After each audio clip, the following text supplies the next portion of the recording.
एक गांव में एक गरीब लड़का अरसलान रहता था। उसके वालिद मजदूरी करते थे और माँ दूसरों के घरों में काम काज करके घर का खर्च पूरा करती थी।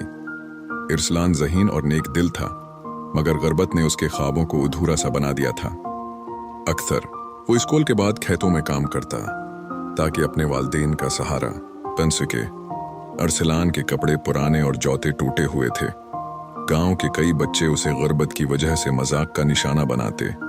एक दिन स्कूल में नास्ताद ने सवाल किया, अगर आपके पास सिर्फ एक रोटी हो और सामने भूखा इंसान बैठा हो तो क्या करोगे? सब बच्चे खामोश रहे, लेकिन अरसलान ने कहा, सर, मैं वो रोटी उस भूखे को दे दूंगा, क्योंकि भूख सबसे बड़ी बीमारी है। उस्ताद ने मुस्कुराकर कहा, यही इंसानियत है बेटा, गुर्बत हमें तोड़ नहीं सकती अगर हम दिल के अमीर हों। इसी दिन अरसलान ने दिल में अज़्म किया कि वो मेहनत करके अपनी गुर्बत को शिकस्त देगा। वो रातों को चिराग जलाकर पढ़ता, दिन को काम करता। उसकी माँ अक्सर कहती, बेटा, गुर्बत इंसान को कमजोर नहीं करती, हार मानना इंसान को कमजोर करता है।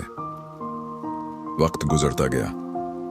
अरसलान ने अपनी तालीम मुकम्मल की और मेहनत के बलबूते पर शहर की एक बड़ी यूनिवर्सिटी में स्कॉलरशिप हासिल कर ली। गांव के लोग हैरान थे कि वही गरीब लड़का अब कामयाबी की राहों पर चल पड़ा।